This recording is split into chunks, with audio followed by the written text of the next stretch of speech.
amigos televidentes, feliz viernes, sean bienvenidos a la presente emisión del noticiero Televen. Cruzmila Ramos y Giselle Moya estamos listas para informarles cómo estás, Cruzmila. Feliz día. Sí, es bueno, ya terminó esta semana cortica, Giselle, ha culminado. A descansar. Eso espero, pues, hacer este fin de semana. Así es, amigos, un placer poder acompañarles y llevarles, por supuesto, detalles de las informaciones más destacadas que tienen lugar hasta este momento, las cuales vamos a comenzar a revisar de inmediato.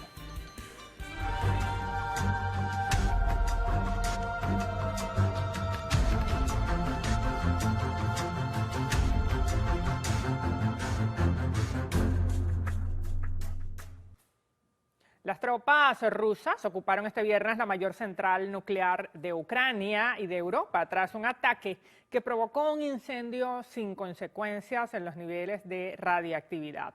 Esto ante el presidente ucraniano Volodymyr Zelensky, quien acusó el viernes a Moscú de recurrir al terror nuclear tras denunciar bombardeos rusos en la central nuclear ucraniana de Zaporizhia, la más grande de Europa. Dos actores principales de este conflicto. Vladimir Putin es un líder político de una larga trayectoria que en los últimos días ha causado controversia. En gran parte del mundo, esto luego que ordenara ataques militares en Ucrania. Sin embargo, ¿cómo inició y llegó a ser el presidente de Rusia? Pues conozcamos los detalles en el siguiente reportaje preparado por nuestro compañero Manuel da Silva. Cambiamos de tema y es que el presidente Nicolás Maduro anunció el aumento del salario mínimo y pensiones a medio petro, equivalentes a 126,32 bolívares, lo que representa un incremento superior a 1.700%. Y ha llegado el momento, creo yo, ha llegado el momento, y ustedes proponen que demos un paso para salarizar los bonos. Y estoy de acuerdo, aprobado. Vamos a salarizar los bonos que entregamos a la clase obrera. Y ustedes proponen que el salario mínimo base de los trabajadores en medio petro, aprobado, estoy de acuerdo. Y eso impacte todas las tablas salariales hacia arriba, aprobado. Medio petro. El mandatario también anunció la designación de Jorge Arriaza como ministro de Comunas y Movimientos Sociales en sustitución de Noris Herrera. Exhortó a Arriaza a recorrer el país con el objetivo de recibir propuestas y solicitudes de la clase trabajadora para mejorar las condiciones laborales y así desplegar acciones que impulsen la producción. Estas declaraciones fueron ofrecidas durante el segundo Congreso de la Clase Obrera que se llevó a cabo en el Poliedro de Caracas. Y la Asamblea Nacional presentó el informe definitivo ante la Contraloría General de la República y el Ministerio Público para investigar los presuntos hechos de corrupción cometidos por la directiva del Parlamento electo en 2015. De 442 actores involucrados en este proceso de investigación, ellos son 203 exdiputados y exdiputadas, entre principales y suplentes. Y 239 personas designadas por Juan Gerardo Guaidó como embajadores o representantes diplomáticos de Venezuela ante la comunidad internacional. Juntas administradoras ACOT en las empresas venezolanas en el exterior, simulado Tribunal Supremo en el exilio y órganos del Estado usurpado. Por lo antes expuesto, sugiero a esta plenaria de la Asamblea Nacional, a la Junta Directiva, que definitivamente se nombren enlaces especiales por parte de la Fiscalía del Ministerio Público y de la Contraloría General de la República. La plenaria también aprobó en primera discusión el proyecto de ley de participación estudiantil en el subsistema de educación básica. El proyecto de ley tiene como objetivo desarrollar los medios para la participación protagónica y el ejercicio de la ciudadanía activa de los estudiantes, el cual será llevado a consulta pública. En otro tema, Venezuela registró 2 fallecidos y 181 nuevos casos de COVID-19 en las últimas 24 horas. 179 son de origen comunitario y 2 son importados. Los casos comunitarios se detectaron en 12 entidades del país. El estado con mayor cantidad de infectados es el Zulia con 91 contagios en 5 de sus 21 municipios. Le sigue Miranda con 29 y Anzoátegui con 14. Los dos casos importados son procedentes de Panamá con entrada por La Guaira. En cuanto a los decesos, uno se ubicó en Monagas y otro en el Zulia. Con estas cifras, la cantidad de muertes hasta la fecha se eleva a 5.643 y la de contagiados a 515.943. Así lo informó la vicepresidenta de la República, Delcy Rodríguez, a través de su cuenta en Twitter. Y Venezuela recibió casi 17 toneladas de insumos en un nuevo cargamento proveniente de China. Hemos recibido por parte de la República Popular de China más de 16 toneladas de insumos para nuestro pueblo, entre ellas las PCR, las TAM PCR, y bueno, nuestro llamado siempre va a ser a cuidarnos. También tenemos material médico quirúrgico que va a ayudar a nuestros compatriotas de la salud, a todo nuestro personal médico a seguir cuidándose. Esta distribución va a ser para nuestros médicos y médicas, tomen una prueba oportuna nasofaringea, que eso nos va a ayudar muchísimo al tema del descarte. La ministra de Salud, Magali Gutiérrez, recibió este cargamento en el Aeropuerto Internacional de Maiquetía. El mismo forma parte de los convenios que mantienen ambos países en materia de salud para combatir la pandemia. Entre tanto, El Mundo reportó al menos... El paciente Eliodoro Ramón Méndez. Quienes puedan colaborar, por favor, dirigirse al banco de sangre del Hospital Victorino Santaella o comunicarse a través del 0412-963-9460. De antemano, gracias por su colaboración. Momento de nuestra primera pausa en la presente emisión del noticiero. Al regreso, los pacientes oncológicos protestaron debido a la escasez de medicamentos en las farmacias del estado Zulia. Quédense con nosotros para detalle de estas y otras informaciones. No se vayan.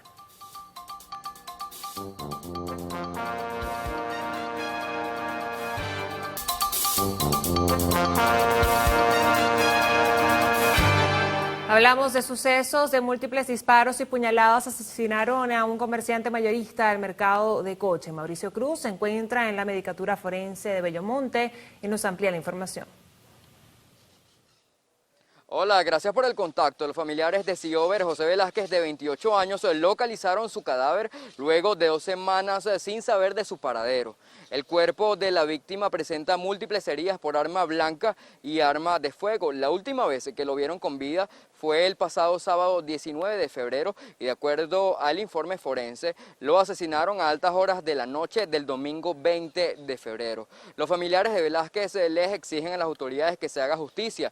No descartan que haya tenido problemas con algún sujeto del mercado y este le haya ocasionado la muerte. Es la información que manejamos en materia de sucesos y con ella retornamos el contacto al estudio. Adelante. Gracias, Mauricio. Y los pacientes oncológicos protestaron debido a la escasez de medicamentos en las farmacias del estado Zulia desde el año pasado. Recientemente protestaron por la falta de gasolina. Ahora se trata de los medicamentos para enfrentar el cáncer que son en extremo costosos y los recibían en las farmacias del Seguro Social hasta el año pasado. Algunas de estas medicinas pueden costar hasta más de $1.500. Y en otras farmacias cuesta 700 y hasta $800. Un medicamento que debemos usar cada 21 días por un año. Para nosotros es imposible costear ese medicamento. El cáncer ha avanzado en muchos de ellos, imposibilitados de llevar el tratamiento oportunamente. Lo necesitamos cada 21 días. Así como lo necesitamos todo, no hay ese medicamento ni otro medicamento. Desde el año pasado no hay medicamento aquí en tampoco. Ser un paciente crónico pobre muchas veces se convierte en una muerte segura, ya que en la mayoría de los casos ni cumplir una dieta alimenticia pueden. Desde el estado Zulia, Lenín Daniel y Telever. En una semana aproximadamente estiman autoridades comenzar a realizar cirugías selectivas en el Hospital del Tigre del estado de Anzoátegui y empezar a atender la lista de más de 200 pacientes que esperan por intervenciones quirúrgicas. El principal centro asistencial del sur de Anzoátegui cuenta con 5 quirófanos, de los cuales solo uno estaba operativo para la atención únicamente de cirugías de emergencia. Sin embargo, luego de un año, en días recientes, fueron puestos en funcionamiento otras 2 de estas salas, en las que esperan poder atender la demanda de casi 300 pacientes mensuales que se solían asistir en ese servicio. Tenemos una demanda grande, de hecho, de que el hospital aquí no se había hecho ninguna resolución. Hay personal del mismo hospital en espera de una intervención quirúrgica y bueno, vamos a ir saldando todas esas, más de un año, de lo que va que no contaban con quirófano, pues, y muchas cosas, muchas condiciones que ameritaba eso. Más de 200 personas, te digo que más de 200, porque lo que va de ahorita, sin contar la lista que ya estaba, llevamos 200 personas, sin meter la que ya estaban aquí en una... La profesional de la salud pidió a la población acudir al Hospital del Tigre a donar sangre, pues se requieren bolsas de diferentes grupos sanguíneos para poder cumplir con las intervenciones quirúrgicas requeridas. Desde la zona sur del estado Anzoátegui, Susana Quijada, Televen. Y pequeños operadores turísticos de Anzoátegui aseguran que la falta de agua es uno de los principales problemas que enfrenta el sector para la explotación de esta industria en el oriente del país. Los pequeños emprendedores dicen que aunque se anuncia el rescate de esta rama económica y hay un repunte en el número de temporadistas, las deficiencias de los servicios públicos impiden la prestación de paquetes de primera. El problema de la situación que está pasando con el agua es grave, fuerte, pues, y de verdad no se le ve la solución por ningún lado. Piden el rescate de emergencia de los servicios eléctricos e hídricos para poder trabajar y desarrollar sus actividades. Bueno, realmente el problema que radica aquí en Puerto Espíritu siempre ha sido el agua, la falta de agua en uno más que otro, unas localidades más que otras, pero sí el agua es fundamental para los turistas aquí. Piden la atención especial a zonas que cuentan con gran potencial, pero registran hasta 10 años sin servicio de agua por tubería, lo cual tendría impacto negativo en el turismo. Desde el estado Anzoátegui, Jesús Albino, Televen. Gracias, Jesús. Y en el estado Lara, la presidenta del Colegio de Licenciados en Educación, Laura Igarra, lamentó que las clases a distancia no hayan podido nivelar las horas académicas que ve un estudiante de forma presencial. Para Igarra, esta situación ha traído un atraso educativo para los estudiantes que en la actualidad han optado por tomar el sistema virtual.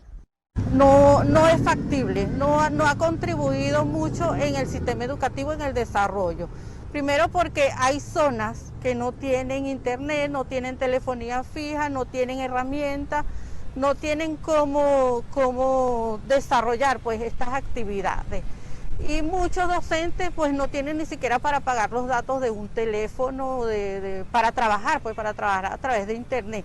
La representante del sector educativo detalló también que aunque las escuelas públicas estén abiertas, el personal no asiste porque no hay medidas de bioseguridad, misma situación que se repite en las universidades. No tenemos servicios de un sueldo justo, no tenemos seguridad social, los docentes no cuentan con clínica, con acceso a servicios, pues a servicios ni socioeconómicos ni de recreación, nada, porque el poder adquisitivo está completamente deteriorado. Desde el estado Lara, Ramón Vélez, Televen. Bueno, y tenemos a continuación el siguiente servicio público. Se solicita con carácter de urgencia albúmina humana de 10 miligramos. Quienes puedan colaborar, por favor, comunicarse al siguiente número, 0412-701-8211. De antemano, muchas gracias. A esta hora hacemos una nueva pausa en la presente emisión del noticiero. Al regreso revisaremos el panorama internacional y lo más destacado del acontecer deportivo.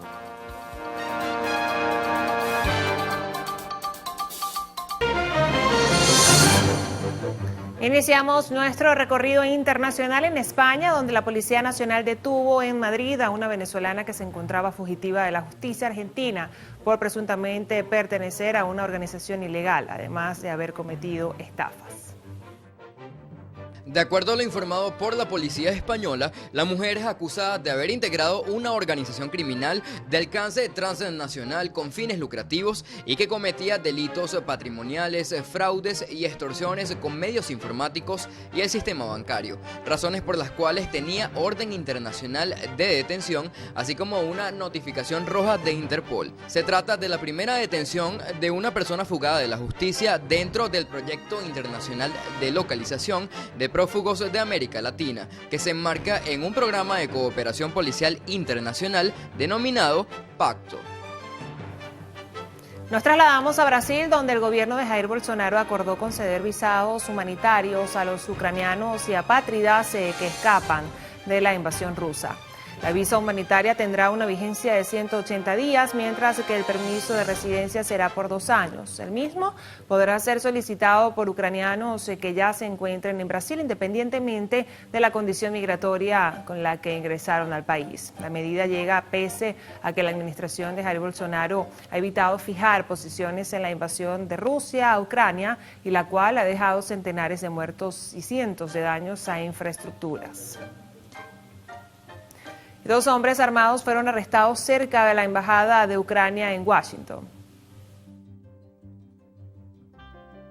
Según reportes policiales, los sujetos que viajaron desde Indiana alegaron que querían ayudar a combatir la invasión rusa en Ucrania, por lo que decidieron acercarse a la sede diplomática para ponerse a la orden.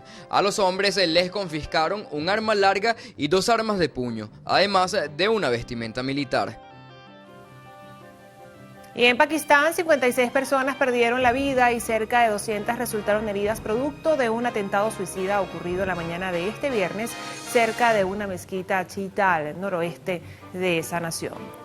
La explosión se produjo minutos antes de que comenzara la oración en la mezquita situada en el barrio de Kosher-i-Saldar, cerca del histórico bazar de Qissa Kawani. Los heridos incluyen 50 pacientes en estado crítico, por lo que la cifra de fallecidos podría aumentar en las próximas horas.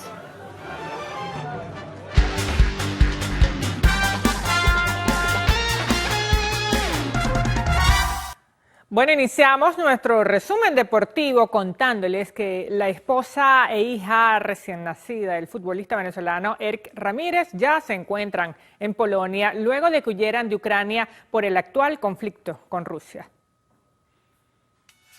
Desde el pasado sábado 26 de febrero, fecha en que nació la bebé, la esposa del delantero venezolano se encontraba en el sótano de una maternidad que contaba con bloqueo antiaéreo en Kiev, Ucrania, esperando los días necesarios para poder salir del país europeo. El Vinotinto contó con el apoyo de varias organizaciones religiosas, humanitarias y de la Embajada de Venezuela en Rumanía para darle una segura salida a su familia hacia Polonia, donde se espera el pronto reencuentro de Ramírez con su esposa e hija. Bueno, y ahora pasamos al fútbol inglés, y es que el venezolano Salomón Rondón anotó un doblete en la victoria del Everton 2-0 sobre Boreham.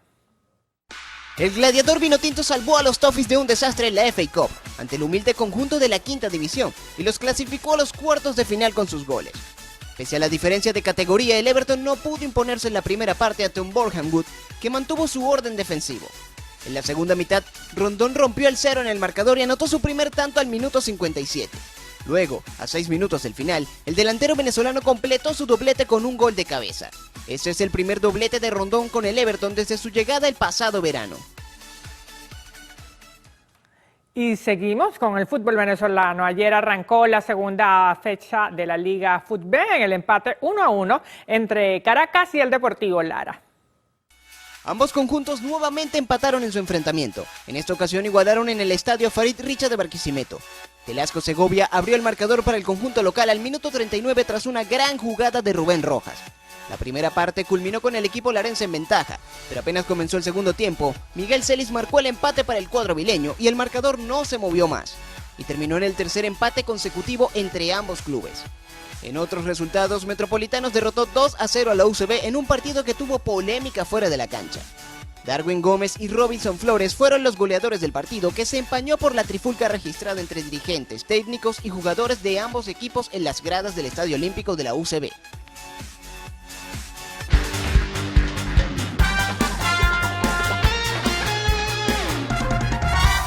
Amigos, a esta hora hacemos una nueva pausa. Al regreso, más información de su interés.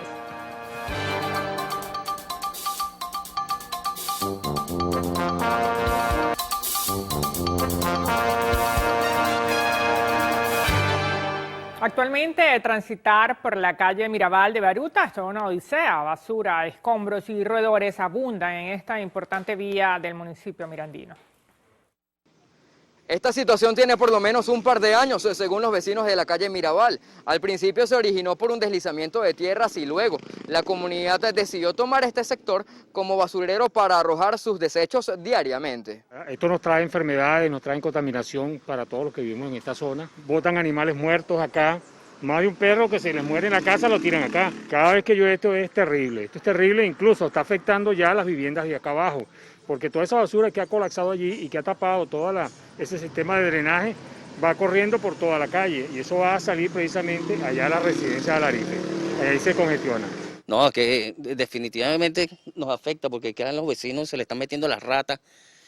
Hay una parte que se está derrumbando aquí en la calle porque cuando llueve se mete hacia la casa y esa casa está fea, ¿eh? Esta situación perjudica notablemente el tránsito de la zona. Incluso, según los afectados, el servicio del aseo no frecuenta el lugar debido al bloqueo por los escombros. Nosotros tenemos que usar esta vía todo el tiempo y bueno, siempre tenemos que estar, perdón la expresión, pariendo, pues nos afecta mucho. Y la basura cada vez es más constante.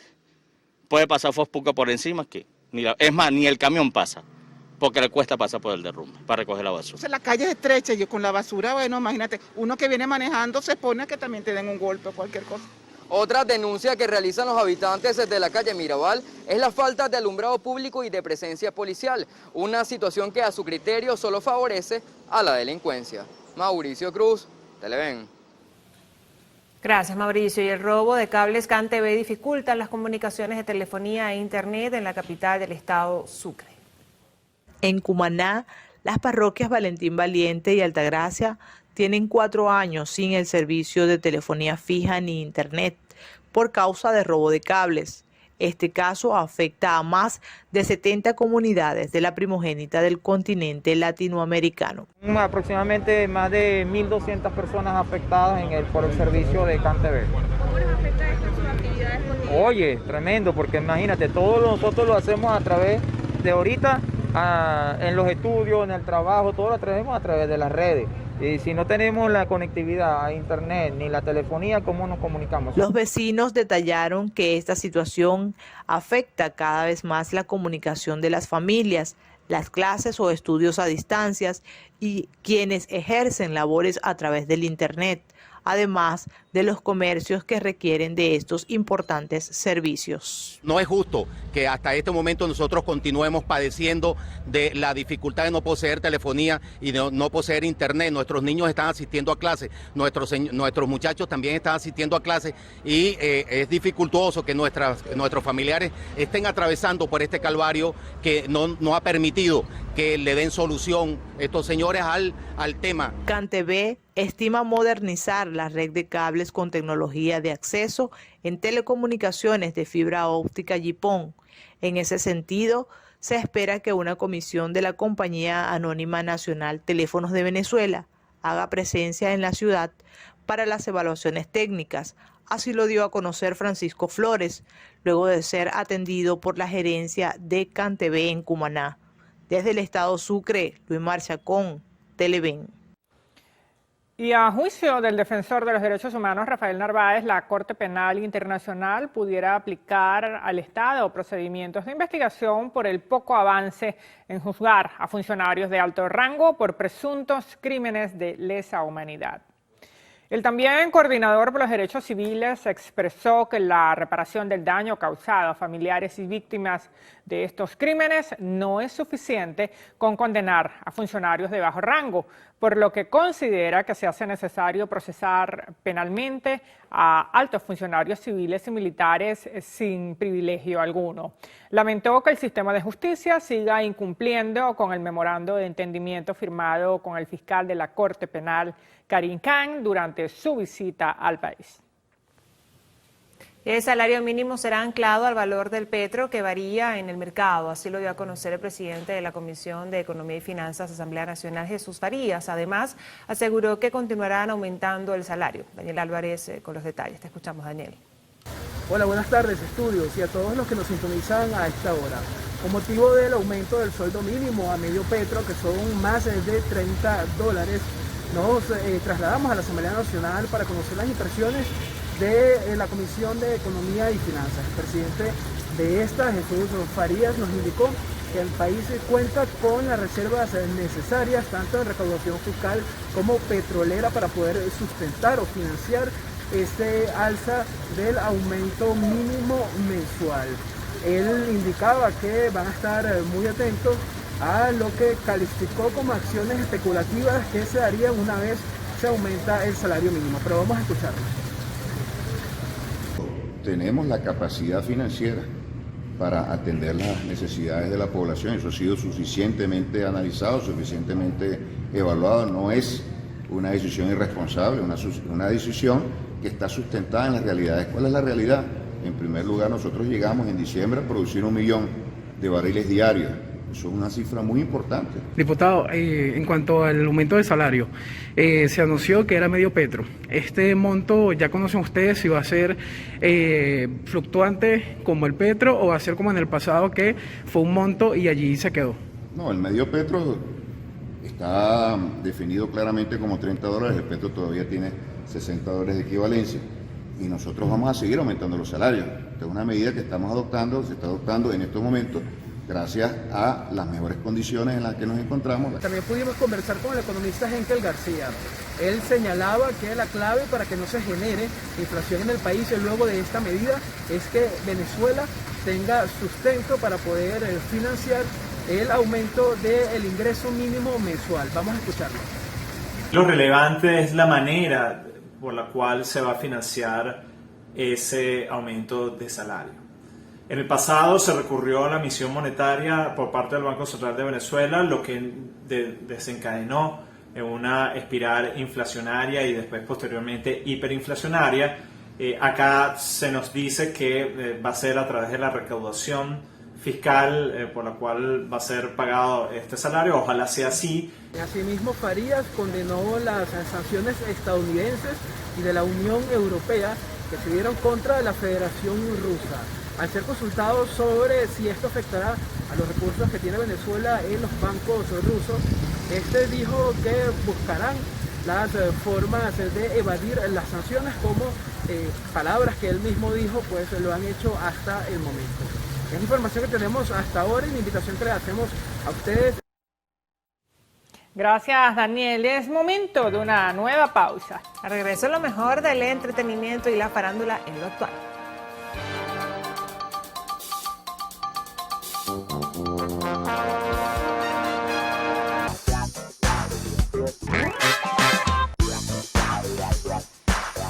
Hola, ¿qué tal, amigos? Bienvenidos a Lo Actual, su sección de arte y espectáculos preferida. Por acá les saluda María Gabriela Rico, lista para llevarles a todos ustedes las informaciones más destacadas en el mundo del arte y del entretenimiento.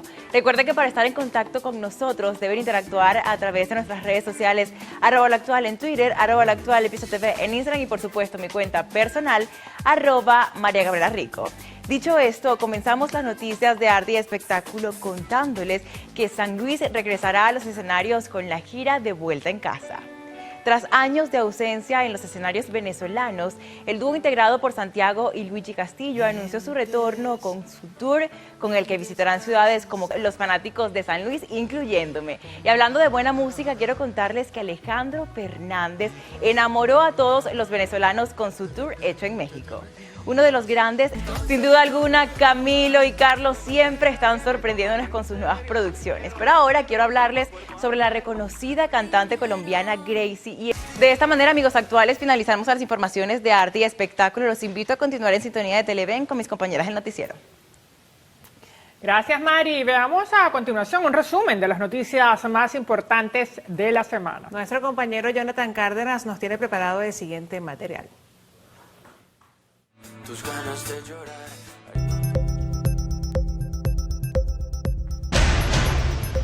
Amigos televidentes, qué placer reencontrarnos en este espacio para llevarlos por un recorrido de lo que ha sido noticia en Venezuela y el mundo esta semana. Comenzamos con el presidente de la República, Nicolás Maduro. A su juicio, las sanciones que han impuesto Estados Unidos y la Unión Europea contra el gobierno ruso de Vladimir Putin por su invasión a Ucrania representa un crimen contra el pueblo de ese país. Los sacaron del sistema SWIFT, le cerraron el espacio aéreo, le cerraron todos los vínculos comerciales, le cerraron y le prohibieron el uso del dólar. Es una locura lo que están haciendo con Rusia. Continuamos hablando de economía, esta vez dentro de nuestro país. Los salarios de los venezolanos mejoraron en los últimos 4 meses del 2021, según Conindustria. Un empleado de una empresa grande devengó más de $152, de una mediana más de 117 y los de una pequeña un poco más de 137. Lo que significa para el país cuando el sector industrial produce más y vende más. Subimos a $138 promedio a nivel operativo. Eso significó un 76% de incremento. La pequeña industria duplicó ese salario. Ahora vamos con nuestra ronda de noticias rápidas. La primera, el barril de petróleo venezolano superó los $80. La segunda, el gobierno pidió investigar las empresas de delivery en el país. Y en la tercera tenemos que ya es oficial la ley a las grandes transacciones financieras, en donde se exonera, entre otras cosas, el pago del tributo por recepción de remesas y consumos con tarjetas a cuentas en divisas. Entramos en materia internacional, nos vamos hasta Argentina. Un intro está pautado para De esta forma ponemos punto y final al resumen de noticias de esta semana. Yo soy Jonathan Cárdenas y los dejo con mis compañeras para la despedida de la presente emisión. Hasta la próxima. Y así llegamos al final de esta emisión del Noticiero Televen. Un placer haberles acompañado en esta hora de información. Un feliz fin de semana para todos.